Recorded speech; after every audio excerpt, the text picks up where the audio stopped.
Good morning, guys. Welcome to Mountain Homestead. Just collecting eggs this morning. I didn't do it yesterday. You saw one that was broken. It's because they get in there and stomp around. So Jean and I have a nine box nesting box that we're gonna put together, and so we can give them some space. So they get in there and they get stomping on them. So anyways, that's just kind of a bummer, but we'll get after it. Today is a glorious day. Glorious day. Let me see if I can do this. But there might be some change in the weather coming up. We'll see. Sorry for the glare, but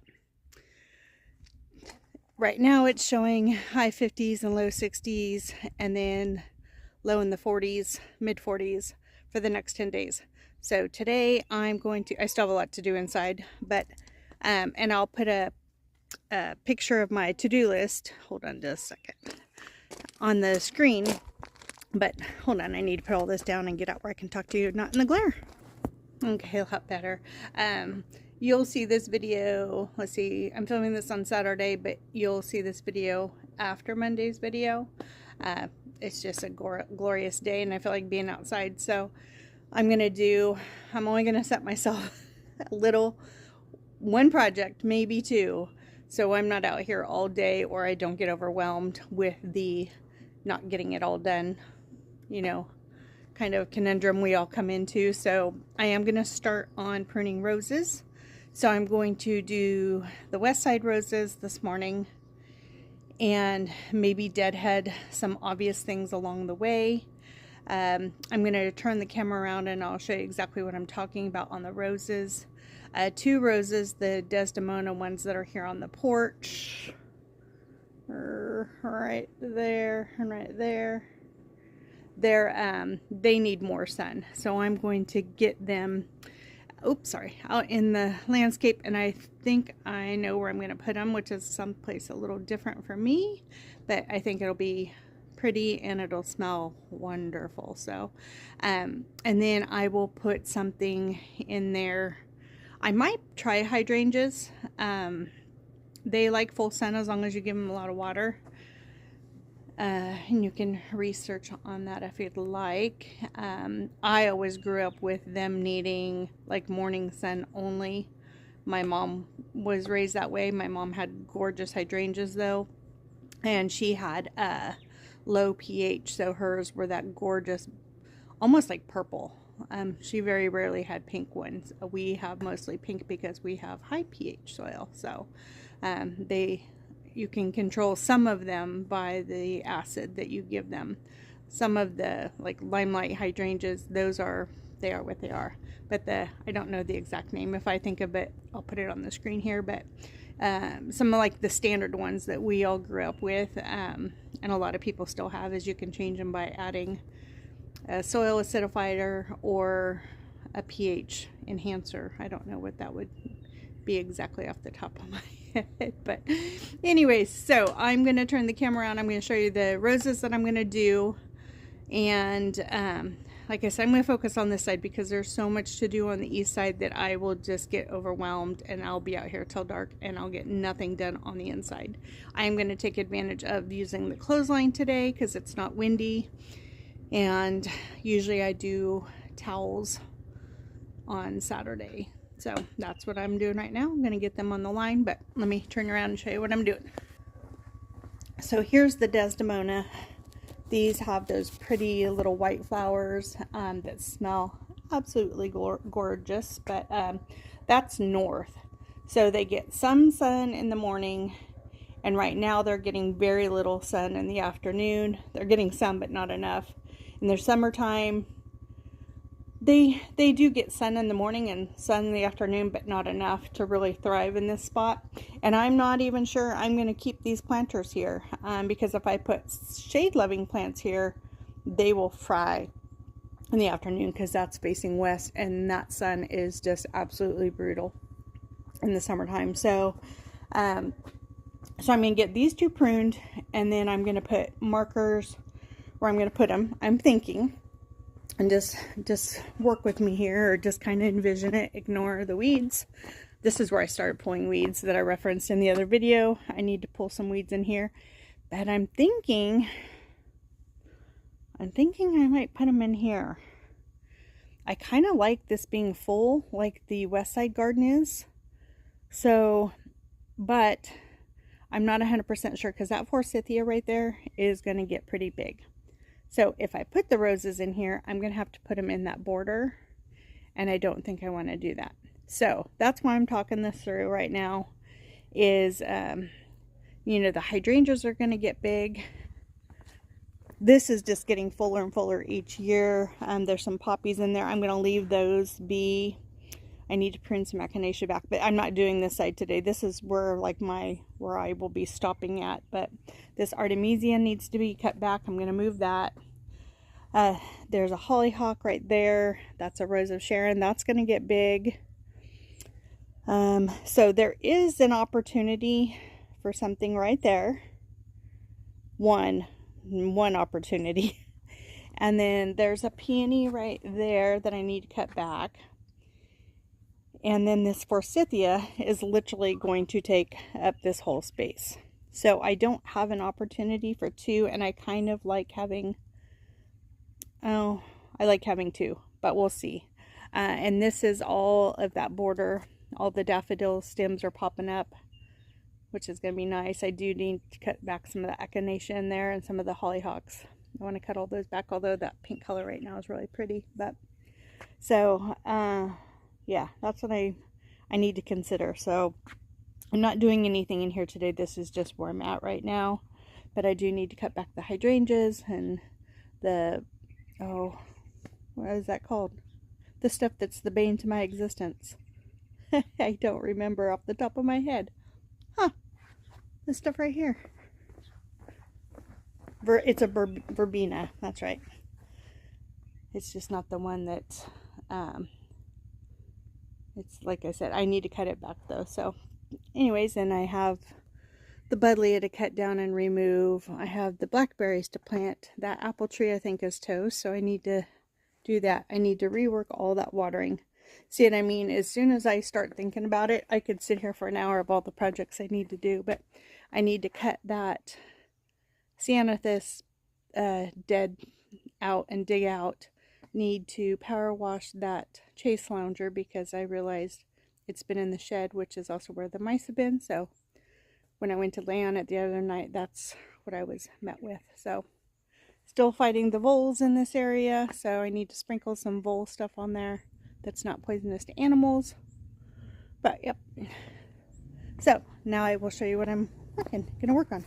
So those two Desdemona. Jean's moving the cart over for me in my quad, so that was nice. But this is a Litchfield Angel. I'm going to cut that one back. And I'm going to try to do some weeds. I'm going to cut back that sedum.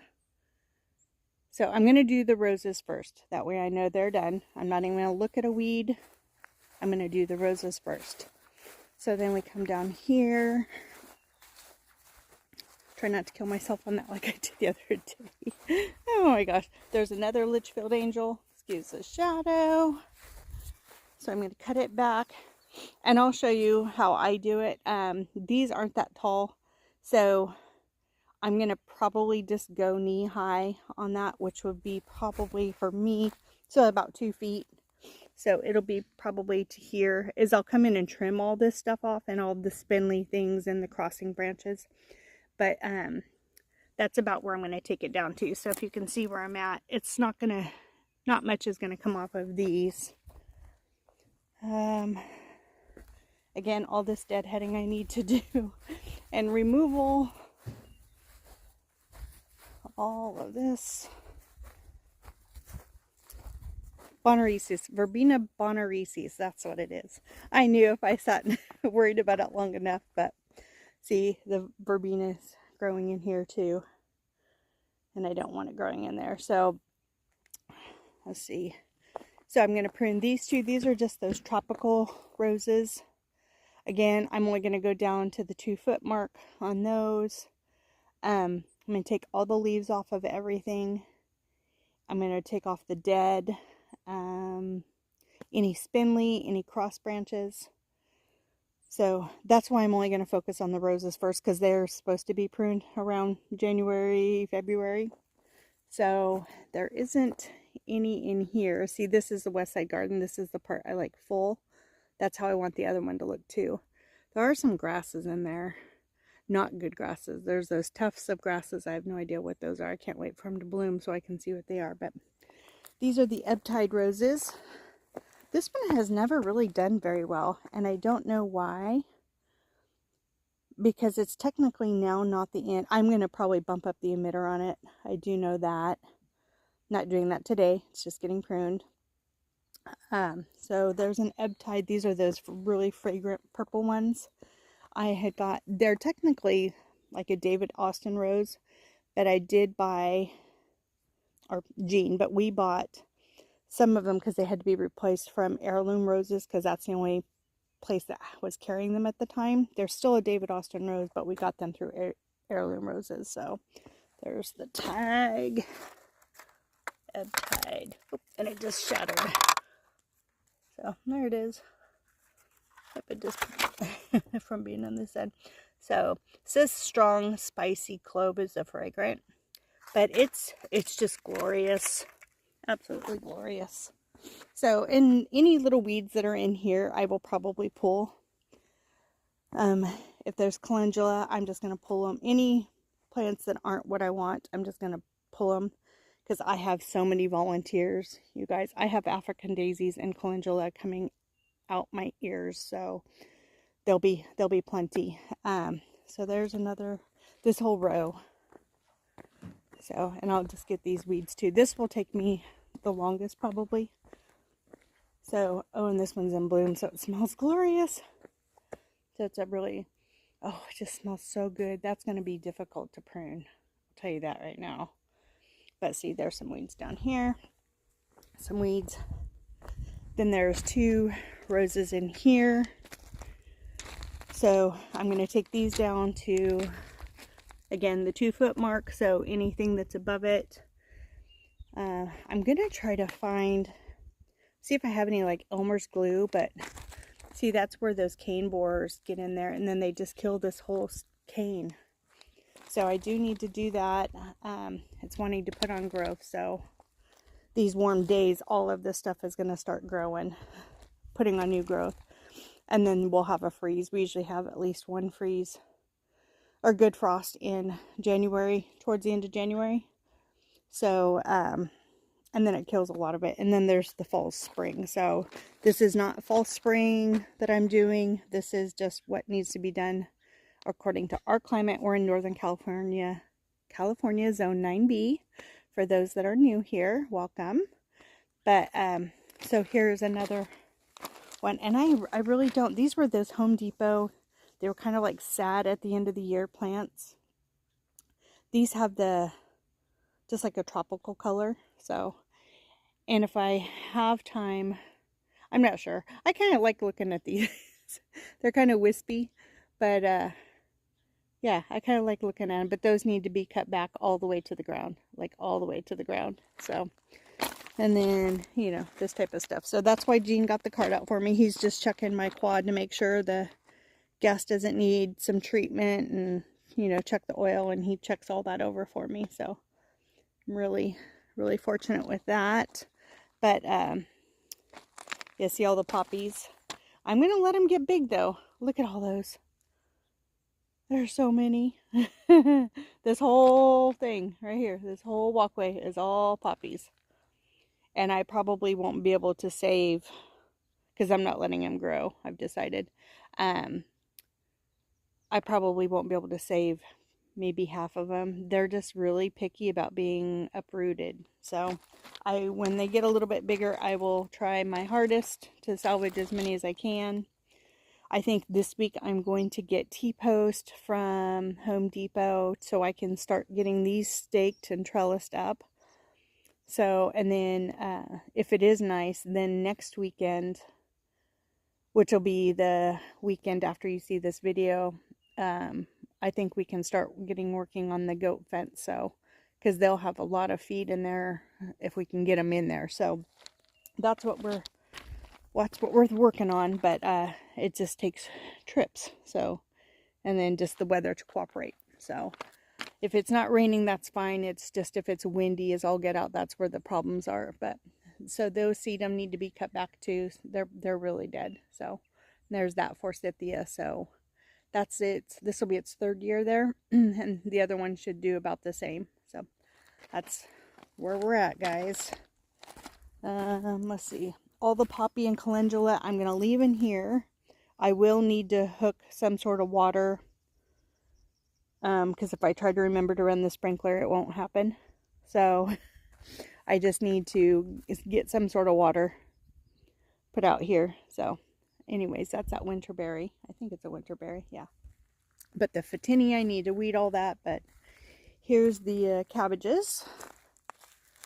They're doing good. They're starting to form up little.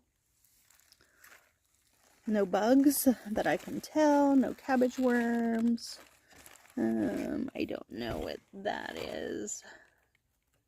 I don't know what that is. Huh. But no bugs that I can see anyways. And there's no like massive holes. So there's only 4, but we don't have a place to store big items like this. So this will be in, we have a little tiny refrigerator, but it won't be able to hold anything right now. It's got a bag of apples in it, but Gene does like coleslaw, but he's not going to eat like it 2 months in a row. So I'll just, and I can do fried cabbage, but, and I've made sauerkraut before, but, and I love sauerkraut, but it just sits there. So I just get a little tiny jar of the good local stuff, you know, once a year, and that does me good. So it's not enough for me to waste a whole head of cabbage. So if I had to, I would, but this is one of those things where I buy local made. But so this bed needs to be weeded. That needs to go to the pile. So I'm going to get laundry on the line. I'm going to get my supplies, and this video is going to be long. So I will try to timestamp on when I get started on the projects, so you can avoid all this if you want. But it does kind of talk through the process. It's January 4th. So, and this is where we're at with how things look, what needs to be done, what can wait or what needs to wait, you know, all that kind of stuff. So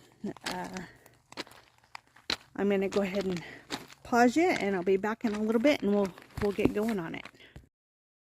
Caught him red-handed in there. Darn it. Oh, I should just take that off and just let him finish it off. I don't think any of that's going to grow back. Oh, they just crawled right up this little spot right there. Little nosy buggers. So, darn it. And I'll just grow some in the spring, I guess.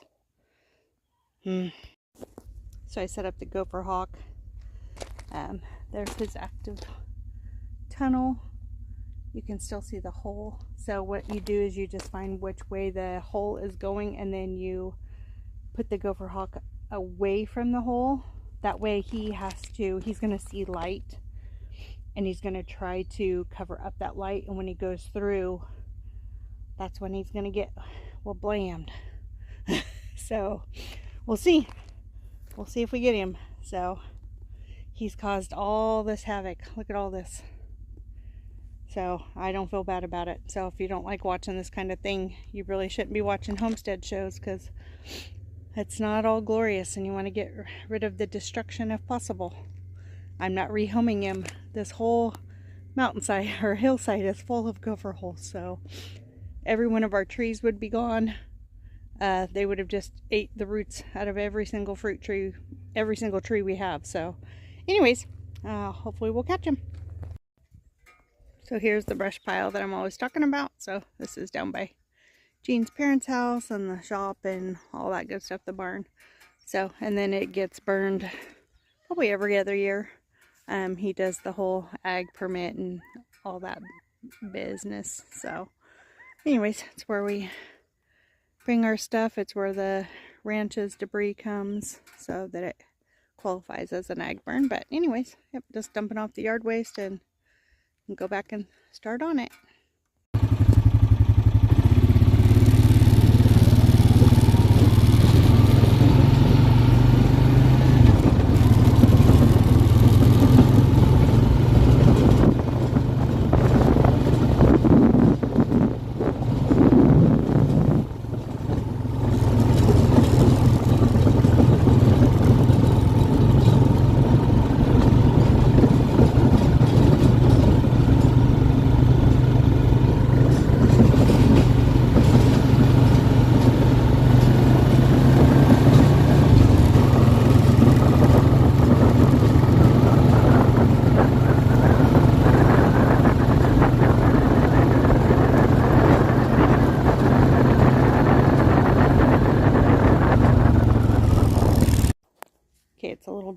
here. But what I'm going to do is I'm going to take off any branches that are going to the interior. So this one's going to come off.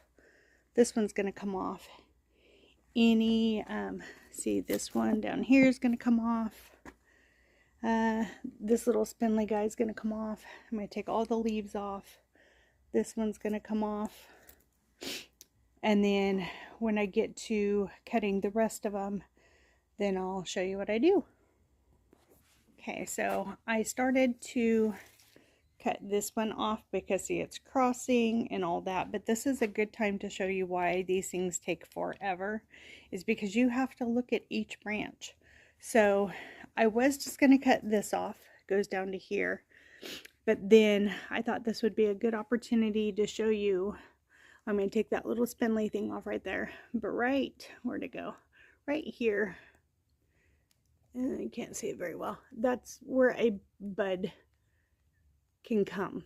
So I'm going to cut right above here, and that will force this branch to now grow out. So see, this is wanting to get all spindly, and I'm hooked. Hold on. So yeah, I'm just gonna, and Poppy, she took off on me, so I had to put her in her cage, and she's not liking me. But and then I'll take off this spindly one and just the spindly ones, and then I'll show you when it gets down to the pruning. Okay. Oh, and this one's dead. That top is dead. This one's growing sideways, so I'm going to cut it off. Let's see, anything else I can reach. This isn't too bad. This is not going to take me very long. This, by the time, if you take away filming, maybe 10 minutes.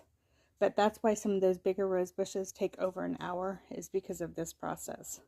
So that's why I'm glad I'm getting a good head start. And let's see.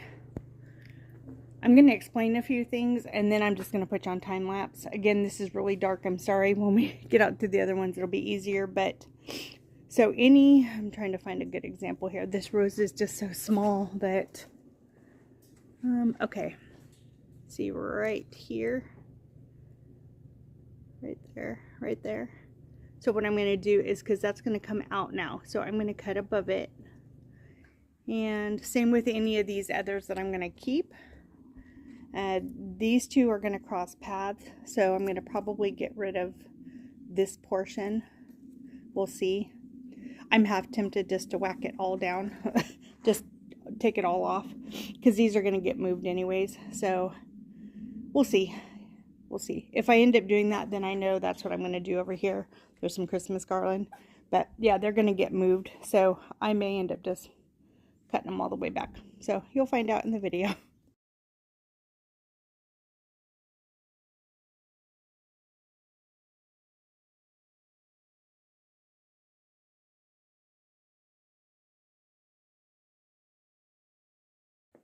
She's being a pip. So yeah, I took them back pretty hard. It just was, what was left, it was just not, it was too spindly. There's some ends I'm cautious of. I need to get some like Elmer's glue. I'm sure there's some stuff you can buy, but I think Elmer's glue works just the same. So, but yeah, this one too. And then I just went in and cleaned up any leaves that were in there, debris that could be harboring bugs. So these didn't have bugs too bad, but I don't want to take any bugs with me. So, but these are the, yeah, David Austin roses, Desdemona. And I'll try to put a picture up on the screen. I'll try to do the same with the Litchfield Angels and the Ebb Tides. I'm not sure I can do it with the ones I got from Home Depot, because I don't remember what they are. I can go back and try to look in a video, but they're just ones you get from Home Depot. So anyways, I'm going to move out to the Litchfield Angel. I'm going to kind of show you the lay of the land out there too. And it's going to take me a lot longer. So it'll probably take me, let's see, that's 8, 9, 10, 11, 12, 13, 14 more roses out here to do. So that'll take me, I don't even know if I'll get them done today, because it's getting close to lunchtime. And I have a few more things that I want to work on. But, oops, excuse the shadow. But, so this one there's a lot of weeds in there underneath, so I'm going to try to clear those out. Yeah, Poppy's not going for it, but it's difficult because these roses are, there's no aphids on them or anything, so I might cut those and let them finish blooming inside. So I'll take them in at lunchtime and put them in a vase. But there's some rose hips on there, right there and right there, right there. There's actually quite a few rose hips, but I don't do anything with them, so I'm just gonna cut them off and pull the weeds. So I'm gonna get you up on time lapse on this one too.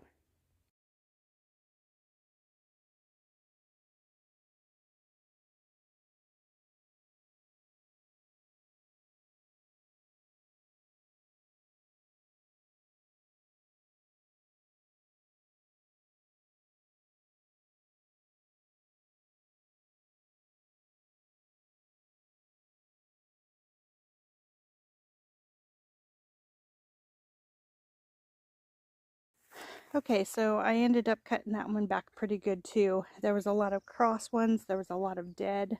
I need to go get my big loppers to cut that one off. See, the cane borers get in there and they just kill it. So I still need to get my rake, and I didn't want to go get my kneeling pad. I'm trying not to do as much extra as I don't have to. As it was, you saw me pull a few weeds around here. I'm just trying to get them pruned, and then I will come back and do cleanup and weeds later, because it just takes so long and it's hard on my back. It's just brutal. But I end up with very pretty roses. So if it's not something, or somebody watches this and says that's not how you do it, it's how I do it, and I end up with gorgeous roses every year. I mean, Litchfield Angels are only supposed to get 5x5 at most. The ones in my potager, they get 6x6 and then some. So this year might be a little different because of the circumstances we had last summer, but on average they get 6x6 easy. There's only five Litchfield Angel roses in the potager, and it goes from one corner to the other and is taller than I am. So I feel I do pretty good. I'm not perfect at it, but they're pretty. So anyways, I did save 2 buds over there. I think I'm going to go in and make us some lunch, give Poppy a reprieve. She's been going nuts in the pup jail. So, but I just left everything to where there's outward facing buds left on the stems. Anything that is crossing, I did cut them out. Let's see, there were some lower ones I kind of missed. There's a low one right there. I could probably get in and get it better, but these two might end up crossing, so I might end up removing this one. See, they might cross right here if this one gets bigger. So, but this bud is going to be facing out also, and this one, and that's why I have to inspect the underside, because where there's a swollen area right there, that's going to be a new branch. So that's what you have to look for. So that one took me probably 20 minutes, and that's a small one. So anyways, I'm going to go make some lunch, and then I will do some more. And I just realized there's football on, so not sure how much more I'm going to get done out. I will at least get the 2 Home Depot roses and the other Litchfield Angel done. I will get those 5 done before I decide to maybe call it a day outside, because I still have stuff to do inside. So I'll see you back in a little bit. See that yellow right there? That means I got him. So I'm going to dig him out and show Jean, and one less bowl in this area. So hang tight. Okay, that was a first. It didn't catch him all the way. It only caught part of his foot. So he took off on me. They are fast little boogers. So what I did is I left that part of the tunnel open. I didn't touch it with my bare hands, and I created another gap. So we'll see. That's a bummer, but hopefully we get him now, because he's going to want to go close that up. So he's going to try to go through. Hopefully he's not that smart. See, he closed up that area, and that's when I think it got him, because it was his, he was going that way. So it got the back side of him, and as soon as I went to pull the gopher hawk out, it must have just had part of his bum or something. But so we will see. Okay, guys. So I didn't film doing the other Litchfield angel. I did get weeds around it.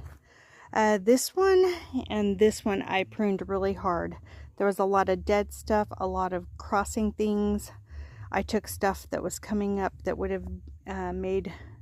You want good airflow in the middle so that when all the foliage is in, it doesn't kind of get diseased, since this is the hottest part of the day. I'll tell you what, smelling that while I've been working on it, I'm going to probably save that one. I'll prune off, I'll deadhead it, but I'm going to leave it because it smells glorious out here. But that's about knee height, so just a little over 2 feet from the ground. So I'm satisfied with that. It is just super thorny, and hopefully YouTube allows this part of the video because Jean is playing music in the garage, so hopefully that YouTube doesn't pick up on it too much. But there wasn't too many weeds to pull. I did deadhead the mums. Let's see, and then this one, there was a lot coming out of the middle, so there's a couple more leaves I need to take off and some I need to pick up around the ground. But my back is starting to hurt, so I'm gonna call it good. I'm gonna take one more trip down to the burn pile. I am gonna load up with this stuff, with that brush right there, and then I'm gonna leave the other 2 roses to do when I do those 8 ebb tides. So that might be on Monday or something, but because tomorrow after church I think we're gonna take our new little scooters over and give them a test run. But yeah, there's a lot of good stuff. But see, there's the cane borer again, so I'm not sure. I was trying to see if I could find one that had the damage starting, but I think it was over on the Litchfield angel. But anyways, so I'm going to go ahead and wrap this video up because it's super long. So anyways, there's a good start, and there'll be more to come. So there'll be probably more videos during the week now that I'm doing a few projects outside. So this will be kind of pruning roses part 1. And just some cleanup. So anyways, guys, hope you got something out of it. If you have any questions, just put them in the comments and I'll get back to you as quick as I can. If there's I'll try to put up on the screen all of the names of the roses. I'll try to link them down below, and I think that's it. If you have anything else, just ask me. So anyways, remember, always be kind and do what makes you happy. Thanks, guys. Bye.